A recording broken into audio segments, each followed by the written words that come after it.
हमारे लैपटॉप का चार्जर खराब होने का मेन 3 रीजन होता है दोस्तों। एक कॉम्प्लीटली डेड होता है, हमारा एलईडी लाइट नहीं जलता है, हमारा आउटपुट में कोई भी वोल्टेज जो है नहीं मिलता है। दूसरा रीजन होता है दोस्तों हमारा लो वोल्टेज का। 19 वोल्टेज के बजाय हमारा यहाँ पे क्या होता है 10 या 12 वोल्टेज जो है यहाँ आउटपुट में देखने को मिलता है। जब यहाँ पे 19 वोल्टेज आएगा तभी हमारा लैपटॉप का जो बैटरी है वो चार्ज होता है और लैपटॉप जो है चार्जिंग सिंबल शो करता है।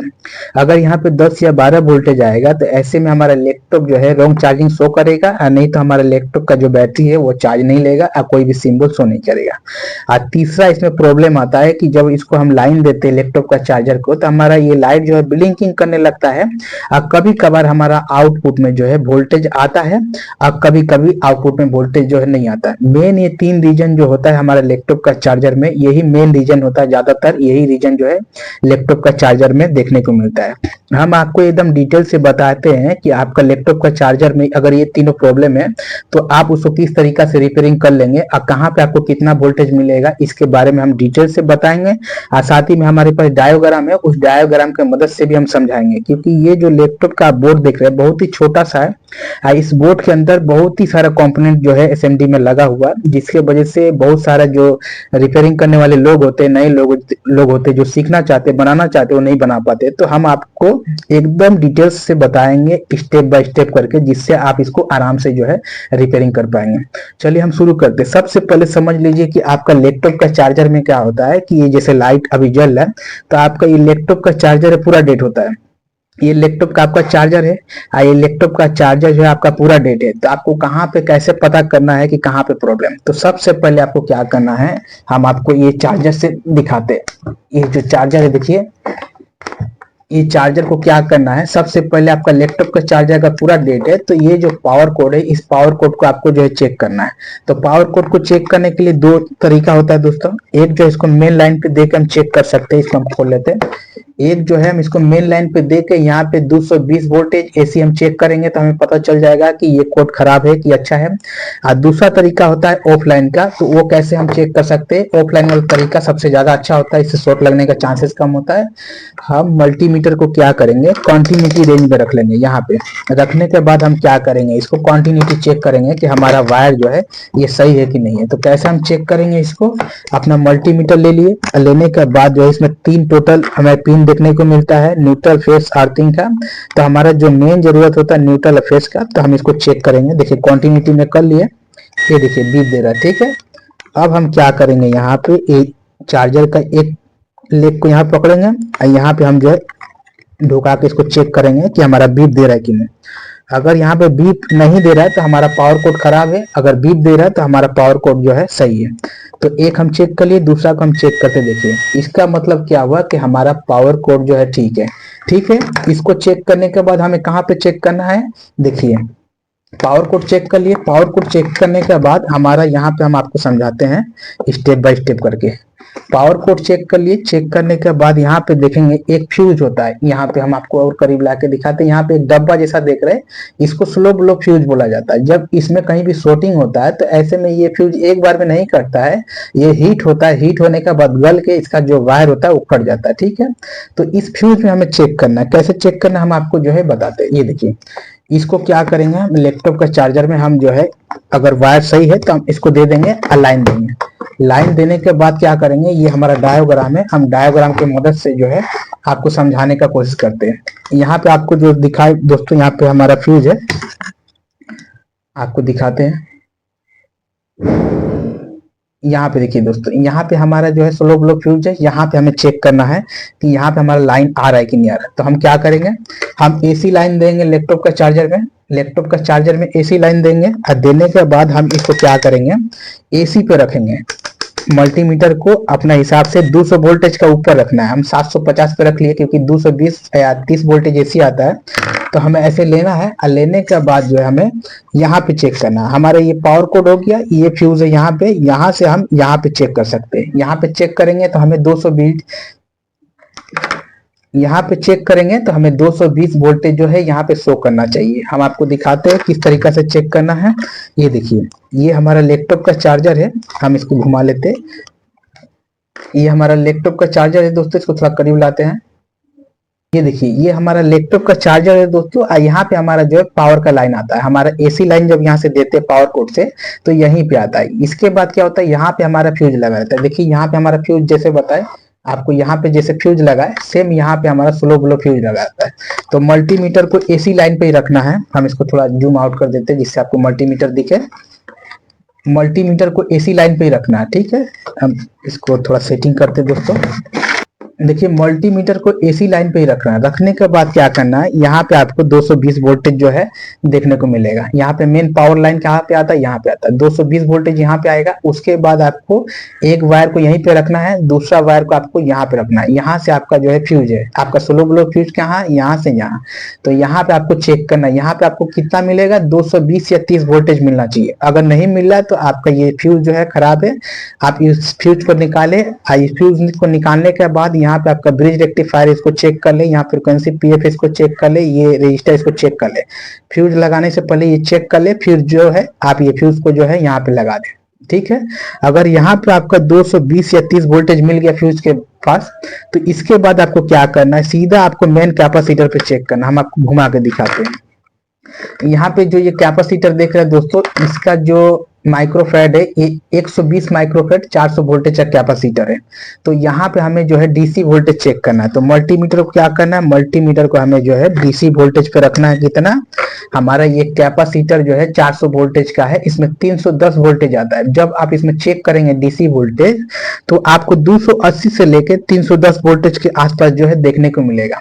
तो यहाँ पे आपको चेक करना है। यहाँ पे आप डायोग्राम के से बताते हैं आपको। ये देखिए ये जो है डायोग्राम है हमारा। क्या हुआ, फ्यूज शो के लाइन इंडक्टर कॉइल में आता है, इंडक्टर कॉइल से आउट होकर यहाँ पे आता है। यहाँ पे भी चेक करना चाहते तो कर सकते हैं लेकिन जरूरत नहीं है।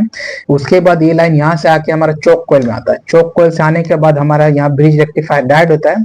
ब्रिज रेक्टिफायर डायोड क्या करता है, यहाँ पे जो एसी लाइन यहाँ तक फिल्टर होता है, हमारा चोक कॉइल एसी लाइन को फिल्टर करके यहाँ से आउट करता है। तो हमारा ब्रिज रेक्टिफायर उसको डीसी में कन्वर्ट करता है। और डीसी में कन्वर्ट करने के बाद यहाँ पे हमारा जो कैपेसिटर लगा रहता है 120 माइक्रोफैड 400 वोल्टेज का। तो यहाँ पे हमको डीसी वोल्टेज चेक करना है। हम इसको थोड़ा जूम आउट करते हैं जैसे दिख पाए आपको। तो यहाँ पे हमें मल्टीमीटर को डीसी वोल्टेज पे रख लेना है। कितना में, आप 1000 में रख ले वोल्टेज। यहाँ पे 300 वोल्टेज जो है 310 वोल्टेज जो यहाँ पे आता है। तो आपको 1000 पे या 600 पे मल्टीमीटर को डीसी रेंज पे रख लेना है। उसके बाद आपको यहाँ पे जो है चेक करना है। यहाँ पे चेक करेंगे तो आपको कम से कम यहाँ 280 से लेकर 300 या 310 वोल्टेज या उससे ज्यादा भी आपको देखने को मिल सकता है, ठीक है। यहाँ पे ये वोल्टेज आएगा। तो यहाँ पे कैसे चेक करना है, ये देखिए ये हमारा जो चार्जर है ये मेन कैपेसिटर है। इस मेन कैपेसिटर पे आपको 310 वोल्टेज जो है मिलना चाहिए। अगर कम बेसी भी होता है तो 280 से लेके 310 वोल्टेज के अंदर मिलना चाहिए। तो हमें यहाँ पे कैसे चेक करना है, यहाँ पे जब चेक करें कैपेसिटर के पास, इस कैपेसिटर के पास, तो आपको मल्टीमीटर को रख के ध्यान से आपको चेक करना है कि लाइन जो है कैपेसिटर पे ही लगे और नेगेटिव पे लगे। अगर दूसरा किसी में चेक करेंगे तो क्योंकि ये छोटा सर्किट है तो चेक करने में आप किसी दूसरा पिन में सटा सकते हैं, जिसके लिए लाइन जो आपका शो नहीं करेगा। इसीलिए आपको क्या करना है, ध्यान से इसमें जो है सटा के चेक करना है। जब यहाँ पे कैपेसिटर पे चेक करेंगे तो आपको जो है मल्टीमीटर में 300 वोल्टेज के आसपास शो करेगा, 280 से 310 वोल्टेज के आसपास शो करेगा।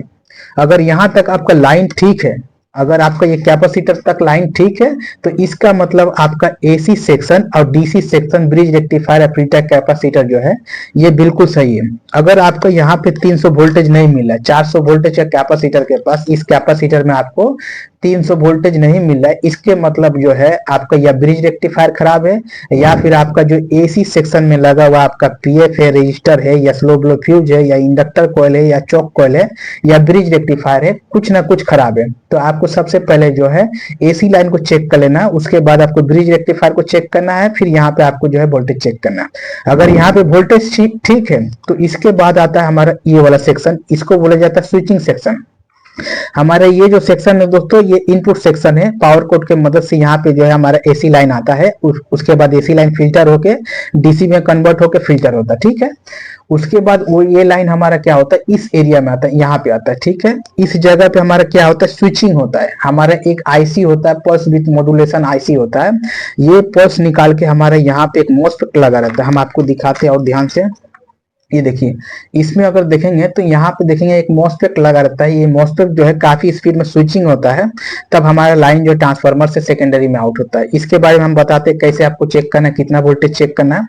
तो ये जो मॉसफेट देख रहे हैं दोस्तों, इस मॉसफेट को आपको लगा के एसी लाइन पे चेक नहीं करना है। सबसे पहले आपको करना क्या है, ये जो मॉसफेट यहाँ पे लगा, इस मॉसफेट को आपको जो है बाहर निकाल लेना है। नहीं तो आपको क्या करना है, मल्टीमीटर को क्या करना है, कॉन्टिन्यूटी रेंज में रखना है। मल्टीमीटर को कॉन्टिन्यूटी रेंज या डायोड मोड पे रखिए, ऐसे करके, ठीक है।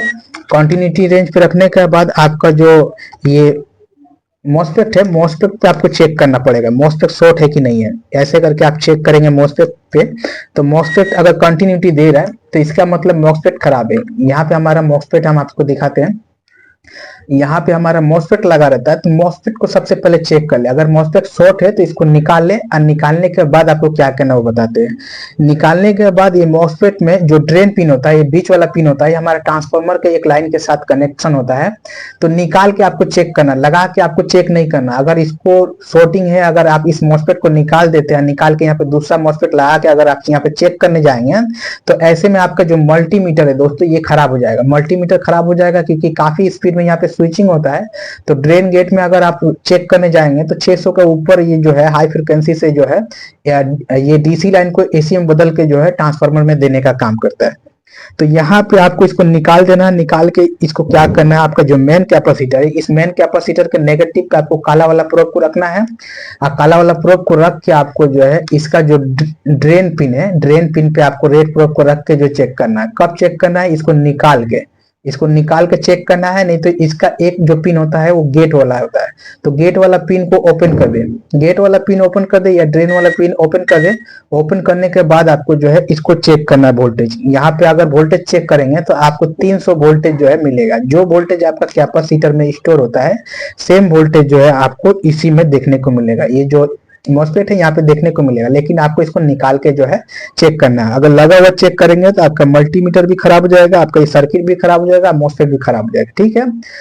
तो अगर आपको यहाँ पे 300 वोल्टेज मिल गया तो आपको क्या करना है, नया मॉसफेट जो है लगा देना। लेकिन ध्यान रहे, ये जो मॉसफेट लगाएंगे एन चैनल या पी चैनल होता है, तो जो नंबर का मॉसफेट है उस मॉसफेट को उसी नंबर का लगाए, दूसरा किसी मॉसफेट को ना लगाए, क्योंकि एन चैनल और पी चैनल होता है। अगर गलती हो जाएगा पोलरिटी, तो ऐसे में आपका मॉसफेट भी खराब होगा, आपका ये बोर्ड भी खराब हो जाएगा।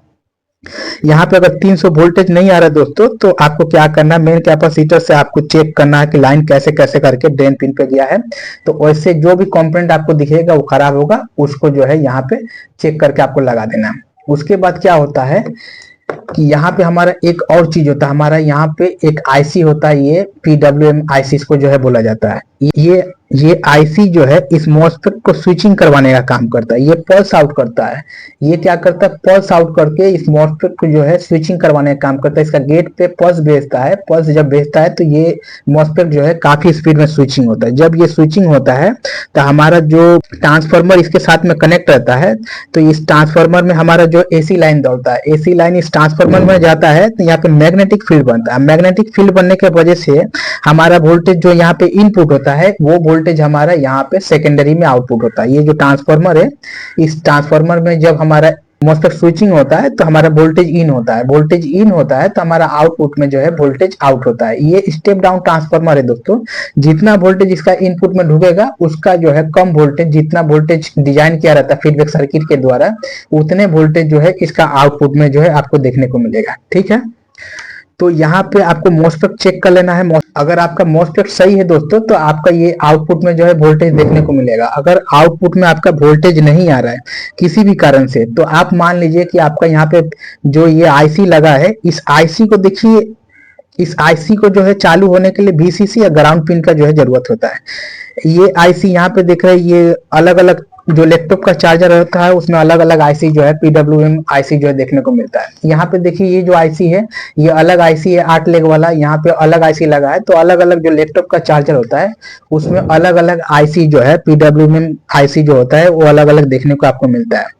तो इसमें से कोई एक पिन जो होता है दोस्तों, वो यहाँ पे हमारा जो मॉसफेट लगा रहता है उसका गेट पे जो है पल्स भेजने का काम करता है। ये पल्स कब भेजेगा, जब इसका वीसीसी वोल्टेज मिलेगा। यहाँ पे देखिए दो रजिस्टर लगा रहता है, हमारा जो मेन कैपेसिटर होता है यहाँ पे, इस मेन कैपेसिटर के पॉजिटिव लाइन से देखेंगे दो रजिस्टर जो है छोटा छोटा वाट में इसको जो है तोड़ के यहाँ पे दो रजिस्टर को जो है सीरीज में लगा के इस आईसी को जो है वोल्टेज देने का काम किया जाता है। हमारा मेन कैपेसिटर से दो रजिस्टर लगा के पॉजिटिव वोल्टेज इस आईसी को देने का काम किया जाता है स्टार्टअप वोल्टेज के लिए।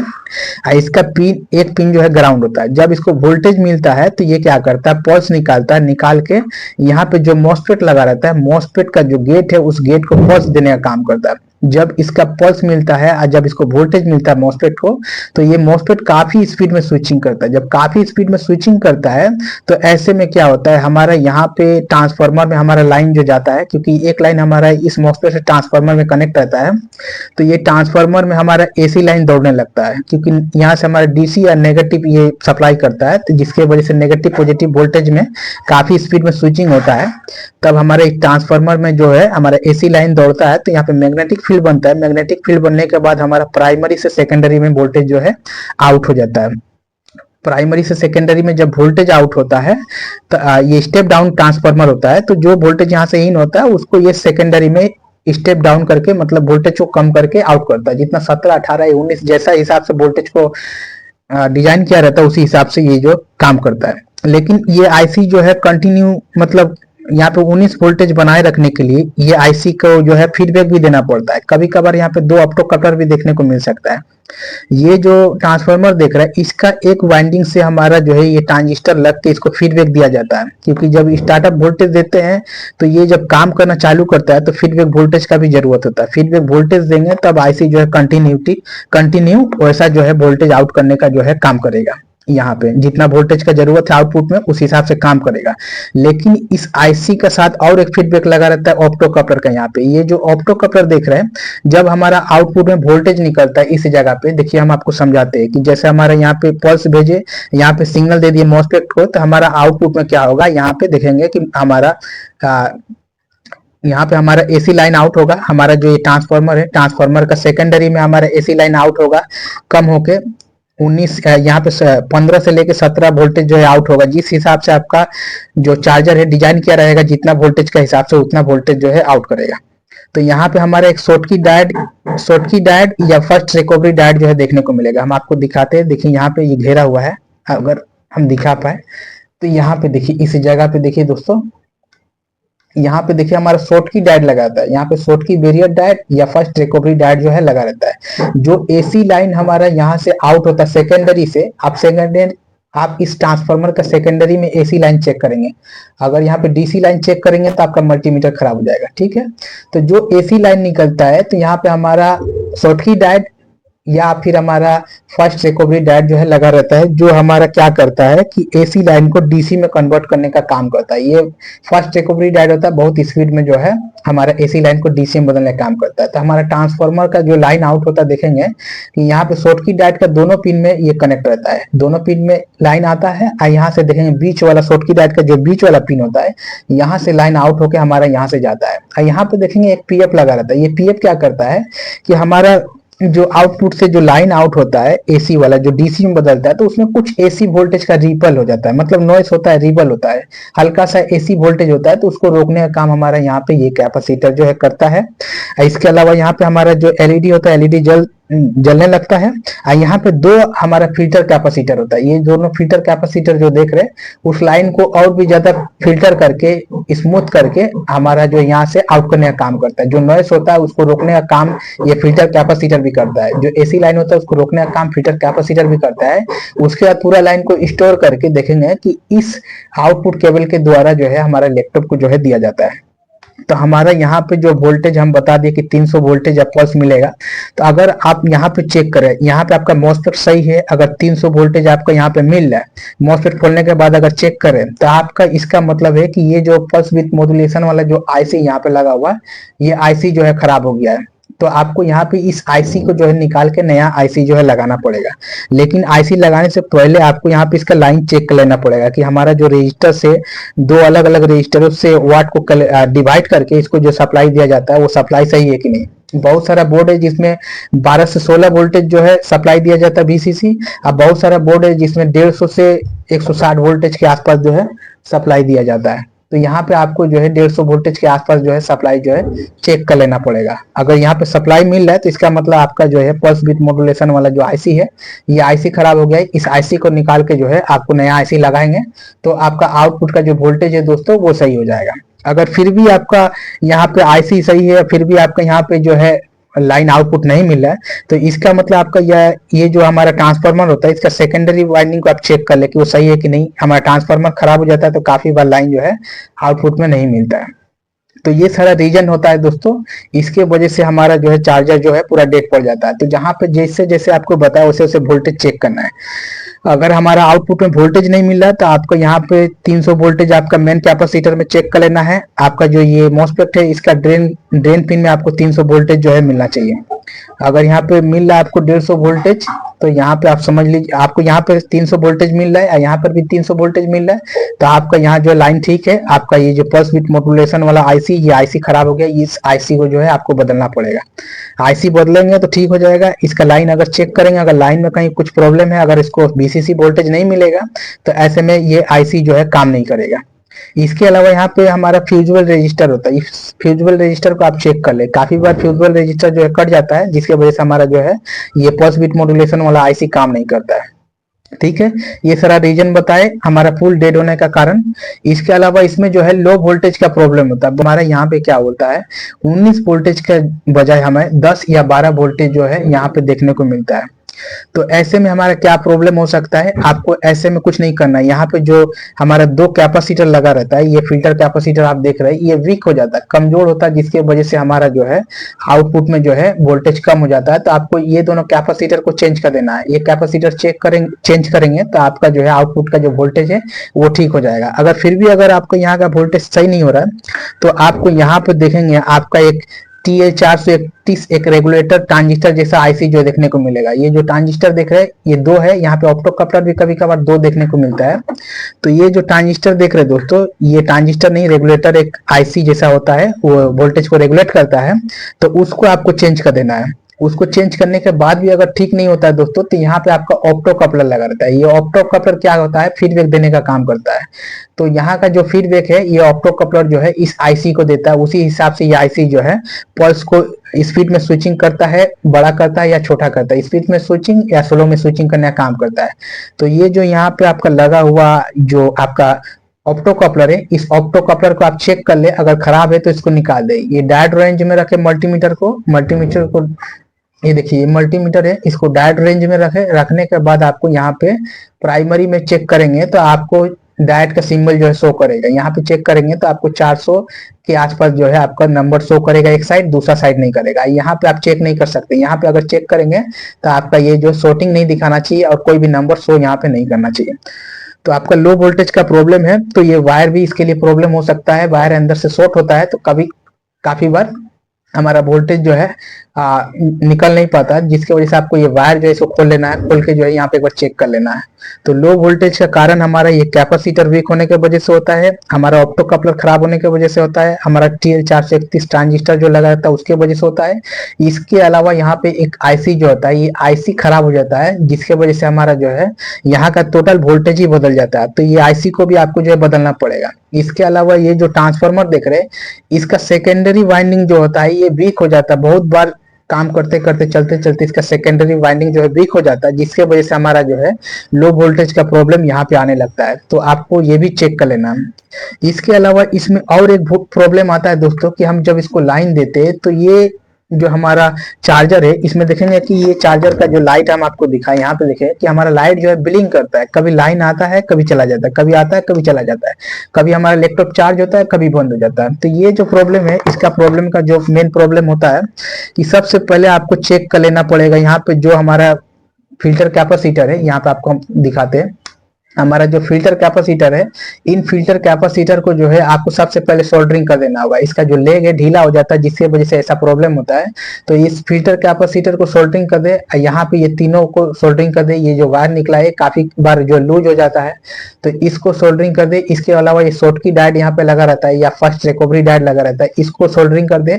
उसके बाद अच्छा से सफाई करके इसको वापस लाइन देंगे तो आपका जो है प्रॉब्लम सोल्व हो जाएगा।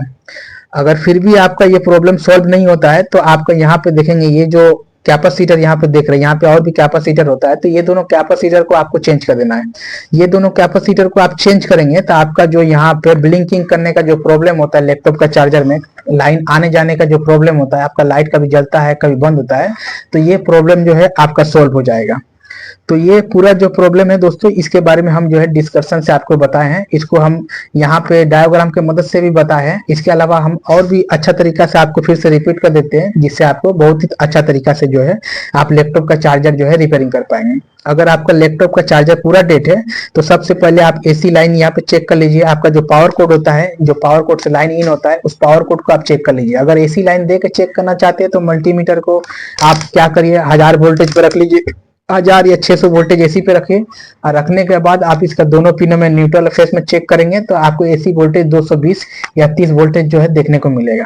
ठीक है, अगर यहाँ पे एसी वोल्टेज यहाँ पे आपका सही आ रहा है तो आपका जो स्लो ब्लो फ्यूज है, यहाँ पे एक फ्यूज होता है, तो आपको यहाँ से यहाँ मल्टीमीटर, यहाँ से यहाँ आपको प्रोब रख के मल्टीमीटर में एसी वोल्टेज चेक करना है। यहाँ पे आपको 220 या 30 वोल्टेज मिलना चाहिए। ठीक है, अगर यहाँ तक लाइन ठीक है फ्यूज के बाद तक, तो इसका मतलब हमारा जो यहाँ पे एसी सेक्शन है वो बिल्कुल सही काम कर रहा है।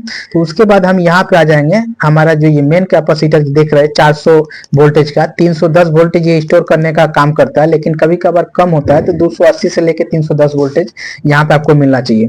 तो यहाँ पे अगर हम चेक करेंगे मल्टीमीटर से, डीसी वोल्टेज पे मल्टीमीटर को रखेंगे 1000 वोल्टेज पे या 600 वोल्टेज पे, तो यहाँ पे हमें कितना वोल्टेज मिलेगा, 300 या 310 के आसपास वोल्टेज जो है मिलना चाहिए। अगर यहाँ पे वोल्टेज मिल रहा है तो आपका मतलब ये लैपटॉप का जो एसी जो फिल्टर करने वाला सर्किट है, एसी में लगा हुआ जो कंपोनेंट है वो सही काम कर रहा है, ब्रिज रेक्टिफायर सही है, आपका फिल्टर कैपेसिटर बिल्कुल सही है। तो आपको यहाँ पे कुछ भी छेड़छाड़ करना नहीं है। उसके बाद आपका यहाँ पे मोस्फेट जो लगा है, मोस्फेट का जो है पहले शॉर्टिंग आपको चेक कर लेना, मोस्फेट शॉर्ट है कि नहीं। आपको बंद करना है एसी लाइन, बंद करने के बाद आपका जो ये कैपेसिटर है ये काफी वोल्टेज स्टोर कर लेता है, तो इसको सबसे पहले डिस्चार्ज करिए। किसी लाइन से लेके इसको डिस्चार्ज करना आना चाहिए, डिस्चार्ज कर लीजिए अपना कैपेसिटर को किसी चीज से, नहीं तो आप ऐसे करके शॉर्टिंग करेंगे तो काफी जो साउंड करता है, तो ऐसे भी आप डिस्चार्ज कर सकते हैं। नहीं तो कोई एलईडी लाइट ले लीजिए या सीरीज बल्ब ले लीजिए, उसको यहाँ से हटाइए, आपका ये जो फिल्टर कैपेसिटर ये डिस्चार्ज हो जाता है। डिस्चार्ज करने के बाद ही जो है आपको दिखाते हैं, ये जो कैपेसिटर काफी वोल्टेज जो है स्टोर करता है, इसको सबसे पहले डिस्चार्ज करिए, और फिर जो है इसका जो है यहाँ पे जो है वोल्टेज जो है देके आप जो है यहाँ पे चेक कर सकते हैं। इसको आप मॉस्फेट को हटाइए, मॉस्फेट का ड्रेन पिन में आप चेक करिए, मल्टीमीटर को एक प्रोब को मल्टीमीटर को इसका ड्रेन पे रखिए, और दूसरा को ये जो आप कैपेसिटर देख रहे हैं इसका जो सादा वाला पट्टी देख रहे हैं ग्राउंड होता है, तो इस ग्राउंड वाला पिन पे रख के आप मॉस्फेट का ड्रेन पिन में चेक करेंगे तो आपका मल्टीमीटर जो है कम से कम 300 वोल्टेज जो है शो करना चाहिए। जो वोल्टेज यहाँ पे शो करेगा आपका कैपेसिटर पे, सेम वोल्टेज आपका जो है यहाँ पे मॉस्फेट के पास जो है ड्रेन पिन पे जो है शो करेगा। अगर आपका ये मॉस्फेट सही है और यहाँ पे वोल्टेज भी आ रहा है, अगर आउटपुट में आपका वोल्टेज नहीं मिल रहा है, तो इसका मतलब है कि हमारा ये जो आईसी है इसको स्टार्टिंग वोल्टेज यहाँ से आप चेक करिए, 2 रजिस्टर से, इसको 2 अलग अलग रजिस्टर से वाट को डिवाइड करके जो है यहाँ पे वोल्टेज देने का काम किया जाता है। तो इन दोनों रजिस्टरों से लाइन आप चेक करिए। यहाँ पे देखिए नॉर्मली क्या होता है 12 से 16 वोल्टेज जो है मिलता है, लेकिन बहुत सारा लैपटॉप का चार्जर में अलग अलग वोल्टेज होता है। जैसे इसमें आपका 150 हो गया, 160 हो गया, डेल में अलग हो गया, सैमसंग का अलग हो गया, एचपी का लैपटॉप का चार्जर में अलग हो गया। तो वो आपको जो है एक ओरिजिनल चार्जर भी हो या फिर आपको डेटा शीट होना चाहिए, डेटा शीट होगा तभी आप जो है कर पाएंगे। अगर आपका वीसीसी वोल्टेज मिल रहा है, अगर इसका ग्राउंड पिन सही है, तो आपका जो है यहाँ पे आउटपुट मिलना चाहिए 19 वोल्टेज, 19 या 20 वोल्टेज जैसे आपका लैपटॉप का चार्जर को डिजाइन किया मिलना चाहिए। अगर नहीं मिल रहा है यहाँ पे, अगर आपका वोल्टेज नहीं मिल रहा है, तो इसका मतलब आपका ये आईसी खराब है। इस आईसी को निकालिए यहाँ से और नया आईसी लगा दीजिए, आपका ये सेक्शन जो है पूरा सही हो जाएगा। अगर फिर भी काम नहीं कर रहा तो यहाँ पे देखिए हमारा एक ट्रांजिस्टर होता है, फीडबैक देने का काम करता है, तो ये ट्रांजिस्टर का आप चेक कर लीजिए। यहाँ पे हमारा फ्यूज होता है, फ्यूज को चेक कर लीजिए। करने के बाद अगर सही है तो आपका ये आईसी सही होगा, तो हमारा आउटपुट में लाइन जो है मिल जाएगा। तो आउटपुट में क्या होता है हमारा, ये जब हमारा यहाँ पे 300 वोल्टेज होता है और यहाँ पे पल्स हमारा आईसी भेजता है, तो काफी स्पीड में स्विचिंग होता है, और वही लाइन जो हमारा ये जो यहाँ पे ट्रांसफार्मर लगा रहता है, ये मॉस्फेट जो है इस ट्रांसफार्मर को स्विचिंग करवाने का काम करता है। इनपुट में जब इसका वोल्टेज जाता है तो इसमें मैग्नेटिक फील्ड बनता है, अब मैग्नेटिक फील्ड बनने के बाद हमारा वोल्टेज आउटपुट में आउट होता है। तो स्टेप डाउन ट्रांसफार्मर होने की वजह से क्या होता है, जितना वोल्टेज यहाँ पे इन होता है उसका हाफ वोल्टेज नहीं, मतलब जितना हिसाब से कैलकुलेट करके बनाया होता है उतना वोल्टेज आपको यहाँ पे जो है सेकेंडरी में मिलेगा। अगर आपको यहाँ पे 19 वोल्टेज मिल रहा है दोस्तों, तो आपका एसी वोल्टेज यहाँ पे आपको 17 मिलेगा। जितना आपको यहाँ पे डीसी वोल्टेज मिलेगा, 2 वोल्टेज यहाँ पे कम मिलेगा। यहाँ पे आपको एसी में रख के 200 वोल्टेज पे यहाँ पे अगर चेक करेंगे तो 17 वोल्टेज मिलेगा। अगर मान लीजिए आपका 20 वोल्टेज यहाँ पे डीसी आउटपुट हो रहा है, तो यहाँ पे 18 वोल्टेज मिला है। 21 मिल रहा है तो यहाँ पे 19 मिलेगा, 22 मिल रहा है तो यहाँ पे 20 मिलेगा। इस तरीका से होता है। तो ये आपको पूरा बता दिए। अगर लो वोल्टेज का प्रॉब्लम है तो आपको ये कैपेसिटर को बदलना है। कैपेसिटर बदले अगर सही नहीं होता है तो आपको थोड़ा सा ये वायर जो है, वायर को खोल के एक बार चेक कर लेना है। वायर शॉर्टिंग होने से आपका यहाँ पे लो वोल्टेज का प्रॉब्लम होता है।